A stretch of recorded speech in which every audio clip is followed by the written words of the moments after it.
الصلاة والسلام على سيد الأنبياء والمرسلين صلوات الله وسلامه عليك أجمعين أما بعد فأعوذ بالله من الشيطان الرجيم بسم الله الرحمن الرحيم يا أيها الذين آمنوا استعينوا بالصبر والصلاة إن الله مع الصابرين صدق الله العظيم وصدق رسوله النبي الأمين الكريم ونحن على ذلك لمن الشاهدين والشاكرين والحمد لله رب العالمين۔ قتل حسین اصل میں مرگ یزید ہے، اور یہ تو سب نے جانا ہے قتل حسین کا ہوا تھا، سب نے سنا ہے۔ قتل حسین اصل میں مرگ یزید ہے، اسلام زندہ ہوتا ہے ہر کربلا کے بعد۔ امام حسین نے گردن کٹائی تھی، بے شک شہید ہوئے تھے، قتل ہوئے تھے، لیکن آج امام حسین کا نام باقی ہے، یزید کا نام باقی نہیں ہے۔ اور پھر آگے سنیے آپ، مٹی میں مل گئے ارادے یزید کے، مٹی میں مل گئے ارادے یزید کے، اور لہرا رہا ہے آج بھی پرچم حسین کا، لہرا رہا ہے آج بھی پرچم حسین کا۔ اور پھر نہ مسجد میں نہ کعبہ میں نہ بیت اللہ کے سائے میں، نہ مسجد میں نہ بیت اللہ کی دیواروں کے سائے میں، اور نمازیں حق ادا ہوتی ہیں تلواروں کے سائے میں، نمازیں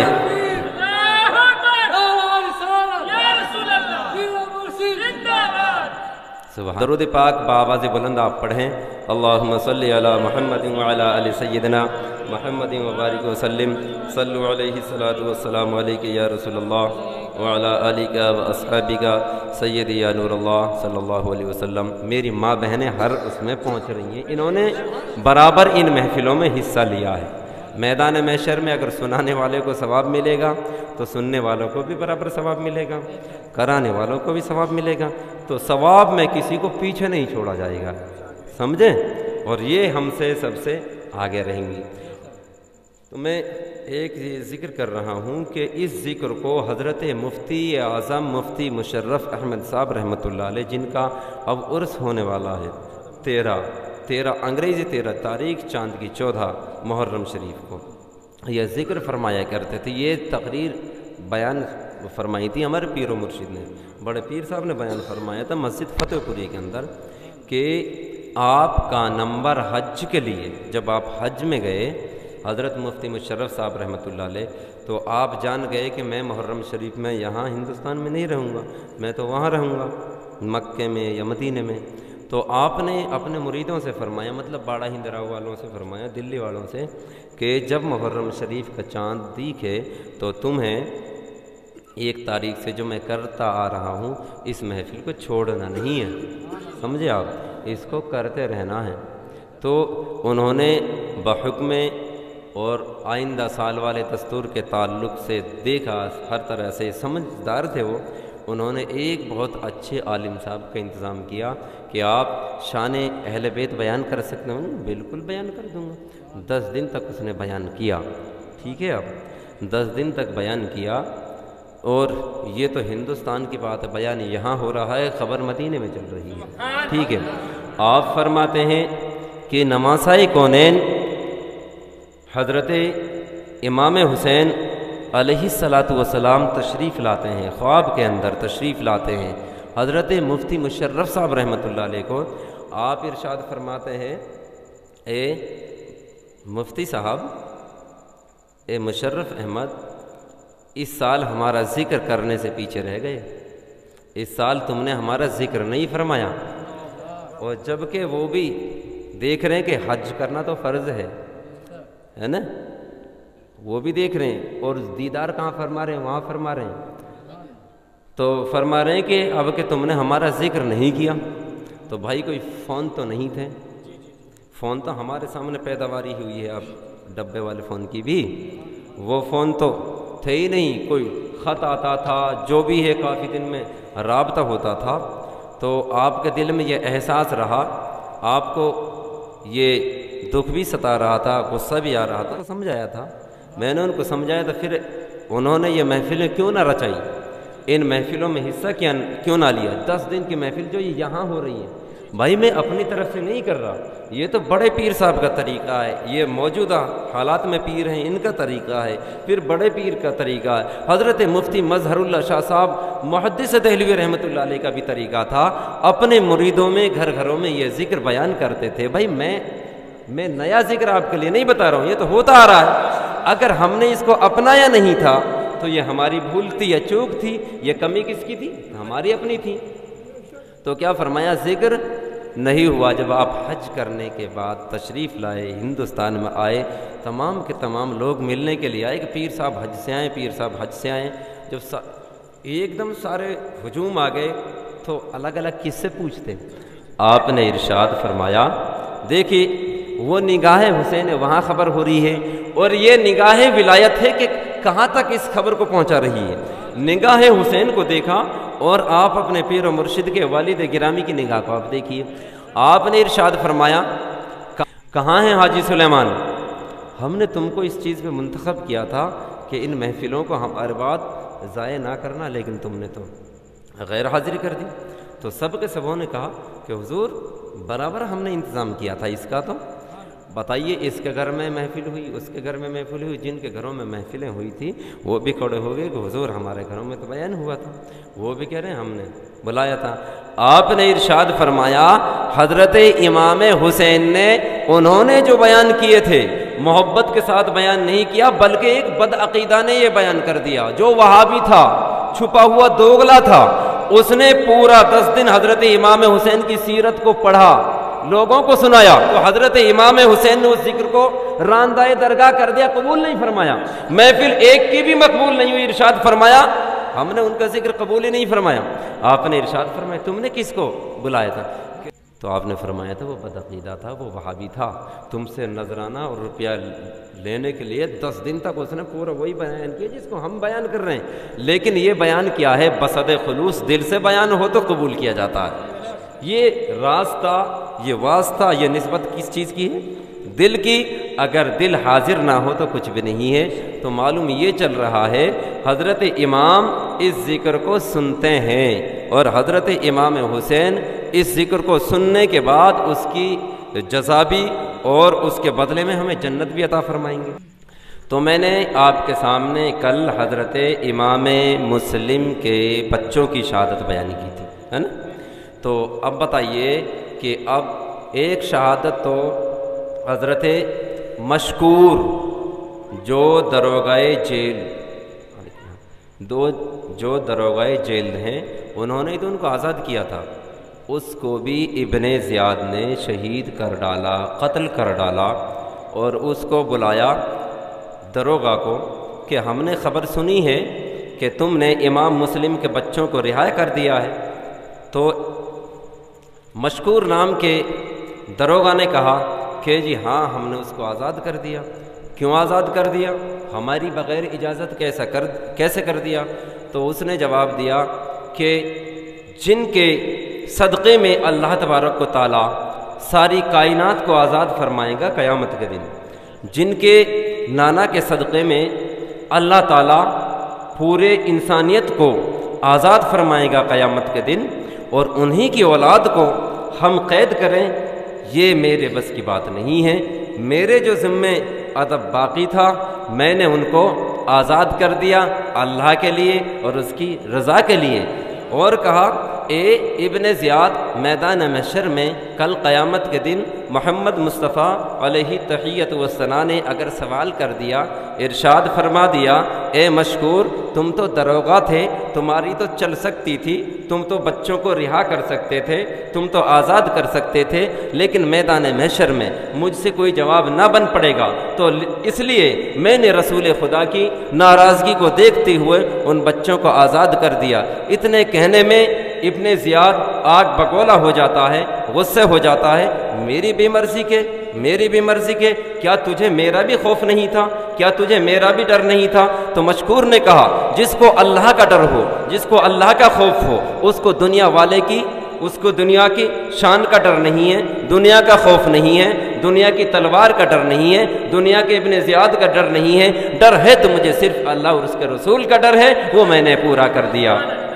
اس نے کہا تجھے علم نہیں ہے، تجھے پتہ نہیں ہے کیا میں تجھ کو مار سکتا ہوں، تجھے قتل کرا سکتا ہوں؟ اس نے کہا یہ تمہاری مرضی ہے، لیکن میں رسول پاک کی محبت میں، آل رسول کی محبت میں، حدیث پاک ان کے نظروں میں بھی تھی، حدیث پاک ان لوگوں نے بھی پڑھی تھی اور یہ شان ان لوگوں نے بھی سنی تھی۔ الحسن والحسین سید الشباب اہل الجنہ، میرے یہ نواسے حسن اور حسین جنتی جوانوں کے سردار ہیں، جنت میں وہی جائے گا، جنت میں وہی جائے گا جس نے حضرت امام حسین کو اپنا سردار مانا، جس نے حضرت امام حسن کو اپنا سردار تسلیم کیا۔ ارے تم تو ان کی اولاد کو قید کر رہے ہو، تم تو ان کی اولاد کو قتل کرنے پہ تلے ہوئے ہو، کیا تم جنت میں جا کیسے سکتے ہو؟ کیا انہی کے نانا کے واسطے سے تم نماز پڑھتے ہو، انہی کے نانا کے واسطے سے تم کلمہ پڑھتے ہو اور جنت میں جانے کے حقدار بھی بنتے ہو؟ اے ابن زیاد، میں تو تجھ سے بھی کہتا ہوں کہ ابن رسول اللہ جناب حضرت امام حسین آ رہے ہیں، ذرا ان کی خاطر و مدارات کرنا، ان کی گستاخی نہ کرنا اور گستاخی سے باز رہنا۔ اس کے دل میں اور نفرت سی پیدا ہو گئی کہ تجھے علم نہیں ہے، تو نے یہ کیا کر دیا؟ بہر کے بات زیادہ بڑھ گئی تھی تو ابن زیاد نے کہا کہ اس کو لے جاؤ، اس کو لے جاؤ دارالعمارت کے اوپر چھت پر بڑی بڑی بادشاہی عالیشان محلات ہوتے تھے، کچہریاں ہوتی تھی، چھت پہ لے جا کر کے اس کے دھکا مارو اور اس کو شہید کر دو، اس کو قتل کر دو۔ اللہ اکبر اللہ اکبر۔ وہ مشکور نام کا دروغہ چھت پہ چڑھایا جاتا ہے اور اس سے کہا جاتا کوئی خواہش وغیرہ، کوئی خواہش ہے؟ اس نے کہا کوئی خواہش نہیں، جس کے ساتھ اللہ اور اس کا رسول ہو تو وہ دنیا کی کیا خواہش کر سکتا ہے؟ وہ تو دنیا کی خواہشوں سے بے نیاز ہو جاتا ہے۔ مشکور نے اس رستے کی جانب جو مکے سے آتا ہے، مشکور نے اس رستے کو تلاش کیا کہ یہ راہ مکے سے آ رہی ہے، اس راہ سے حضرت امام حسین کا گزر ہوگا، یہ سدھ ہے، جو یہ سمت ہے، یہ مدینہ طیبہ کی طرف ہے۔ مشکور ان دونوں سمتوں کی طرف یہ رو کر کے دعا کر رہا ہے، الصلاۃ والسلام علیک یا رسول اللہ، یا رسول اللہ، آپ کی اولاد کو آزاد کرنے میں، آپ کی اولاد کو رہا کرنے میں، آپ کی اولاد کے محبت کے جرم میں مجھے قتل کیا جا رہا ہے، یا رسول اللہ میرے اس نذرانے کو قبول کر لینا۔ اتنا وہ کہی رہا تھا، سوچ ہی رہا تھا، ابن زیاد کے جلادوں نے دھکا مارا، وہ دھکا ایسا مارا تھا اتنی اونچائی سے وہ گرا، نیچے گرا اور وہ جام شہادت نوش کر گیا۔ انا للہ و انا الیہ راجعون۔ یہ ہے محبان اہل بیت، یہ ہے محبان اہل بیت۔ ابھی تو اہل بیت کا قافلہ آیا نہیں ہے، آپ کے قاصد ہیں، ان کی وجہ سے یہ سب آپ دیکھ رہے ہیں۔ میرے دوستو، اب میں نے آپ کے لیے عرض کیا تھا کہ حضرت امام حسین خط لکھ چکے تھے۔ خط کون سے گھر میں نے خط کا ذکر کون سے گھر میں بیان کیا تھا، یہ تو آپ یاد رکھیے کیونکہ یہ 10ویں محفل ہے۔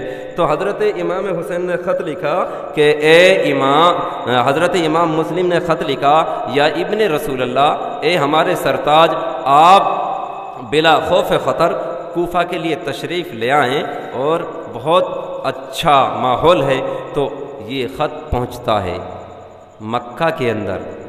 مکہ کے اندر جب آپ خط کو پڑھتے ہیں، جب آپ خط کو پڑھتے ہیں اور کون سی تاریخ کو آپ نے تیاری کی، کون سی تاریخ کو حضرت امام حسین نے کوفہ کے لیے سفر کیا تھا، وہ 8 ذی الحجہ تھی، 8 ذی الحجہ، اور حج ہوتا ہے 10 تاریخ میں، حج ہوتا ہے 10 تاریخ میں، اور تیاری سفر کرتے ہیں آپ 8 تاریخ میں۔ تو بتائیے، جہاں حج ہوتا ہے، جہاں کعبہ ہے، وہیں تو حضرت امام حسین رہ رہے تھے۔ آپ چاہتے وہ امام جس نے پریشانی اور مشقت کو دیکھ کر بھی پیدل 25 حج فرمائے، کتنے؟ 25 حج پیدل چل کے فرمائے، پیدل حج 25 حضرت امام حسین نے فرمائے ہیں۔ میرے دوستو، حضرت امام حسین 8 تاریخ کو مکہ معظمہ سے جانے کی تیاری کر دیتے ہیں۔ اتنے میں دیکھتے ہیں، اتنے میں کیا دیکھتے ہیں، تمام مکہ والوں کا ہجوم آپ کی بارگاہ میں حاضر ہو جاتا ہے اور عرض کرتے ہیں اے ابن رسول اللہ، جب آپ مدینے کو چھوڑ کر مکہ آئے تھے تو ہمیں رسول خدا کی یاد تازہ ہو رہی تھی۔ جب مدینے سے آپ مکہ آئے تھے تو ہم سمجھ رہے تھے کہ اب ہماری عبادتوں میں چار چاند لگ گئے۔ جب مدینے کو چھوڑ کر جب آپ مکے آئے تھے ہم نے کہا کہ ہمارا شہنشاہ آ گیا، ہمارا بادشاہ آ گیا، ہمارا رہبر آ گیا، آپ یہاں سے چھوڑ کر جا رہے ہیں۔ ہم نے کوفہ والوں کا حال بخوبی دیکھا ہے، آپ کے بابا حضرت علی کو بھی انہی لوگوں نے شہید کیا، آپ کے بڑے بھائی کو انہی لوگوں نے شہید کیا۔ وہ لوگ بے وفا ہیں، وہ غدار ہیں، وہ وعدہ تو کر لیتے ہیں لیکن وعدہ پہ قائم نہیں رہتے۔ آپ نہ جائیں، یہاں کا جو گورنر ہے اس سے ہم آپ کے لیے امان لے لیتے ہیں، آپ کو یہ تنگ نہیں کرے گا اور ہم آپ کے ساتھ ہیں، ہم آپ کے ساتھ ہیں۔ میرے دوستو، میرے عزیزو، آپ کے دل میں بھی یہ خیال آ رہا ہوگا کہ 2 دن بعد حج ہوتا ہے، 2 دن بعد حج ہوتا ہے، 10 تاریخ کو حج ہوتا ہے۔ تیاری کون سے تاریخ کی ہو رہی ہے؟ 8 تاریخ کو۔ لوگ سارے کے سارے حاجی سفید احراموں کو باندھ کر رب کی بارگاہ میں کوئی توبہ کر رہا ہے، کوئی رب کی بارگاہ میں جا کر کے توبہ کر رہا ہے، کوئی میزاب رحمت کو حسرت زدہ نگاہوں سے دیکھ رہا ہے۔ مکہ معظمہ میں 8 تاریخ کو کوئی آب زمزم پی رہا ہوتا ہے، 8 تاریخ کو کوئی صفا مروہ کی دوڑ لگا رہا ہوتا ہے، 8 تاریخ کو کوئی مقام ابراہیم پر نوافل پڑھ رہا ہوتا ہے، 8 تاریخ کو کوئی حجر اسود کا بوسہ دیتا ہے، 8 تاریخ کو کوئی کعبہ کے چکر لگا رہا ہوتا ہے، 8 تاریخ کو کوئی آدمی شیطان کو مار رہا ہوتا ہے، 8 تاریخ کو کوئی اپنے لیے دمبا خریدتا ہے، کوئی اپنے لیے جانور خریدتا ہے، کوئی اپنے لیے جانور ہی خریدتا ہے۔ کیوں کہ 10 تاریخ کو قربانی کرنی ہے۔ میرے دوستو، میرے عزیزو، آپ خیال تو کرو، وہ حسین اس حج کو آنا ہے، میرے آقا علیہ السلام سے پکا کانٹیکٹ، پکا راستہ بنا ہوا ہے۔ نبی علیہ السلام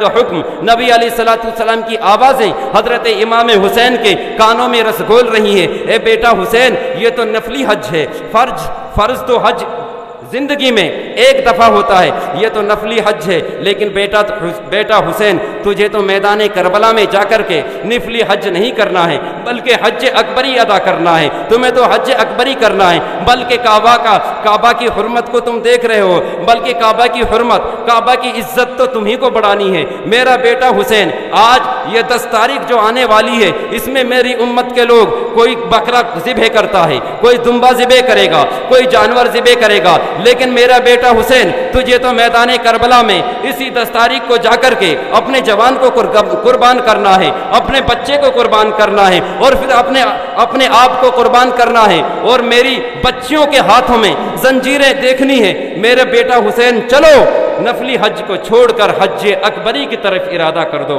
میرے دوستو دیکھیے، کوئی سفید احراموں کو باندھ کر اللہ کی بارگاہ میں دعا کر رہا ہے، ندامت کے مارے رو رہا ہے، ندامت کے مارے اپنے بالوں کو کٹا رہا ہے، گنجا ہو رہا ہے۔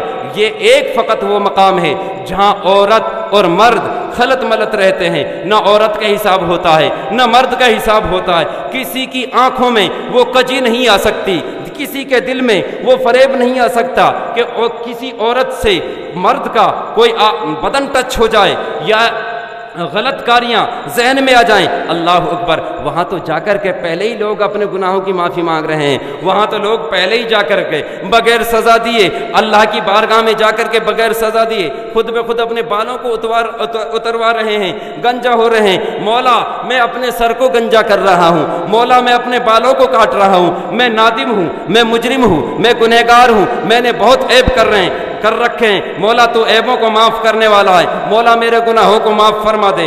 اس طرح سے صدائیں بلند ہو رہی ہیں، اس طرح سے کعبے کی چاروں طرف رونے کی آوازیں آ رہی ہیں۔ فقط ایک اصحاب ہیں، فقط ایک انسان ہے جو جانے کی تیاری کر رہے ہیں، حج کو بھی چھوڑ کر جانے کی تیاری کر رہے ہیں۔ میرے دوستو، میرے عزیزو، اسی عالم میں، اسی وقت میں ایک قافلہ سا آتا ہے، اس قافلے کے ساتھ میں 2 چھوٹے چھوٹے بچے ہیں جن کا نام اونو محمد ہے، وہ حضرت زینب کے بیٹے ہیں، حضرت زینب کے بیٹے ہیں، جناب حضرت حسین کی بہن کے بیٹے ہیں۔ حضرت امام حسین کی بہن قافلہ میں ساتھ ہے، حضرت امام حسین کی بہن کے بیٹے آتے ہیں، ایک قافلہ سے بچھڑ کر آپ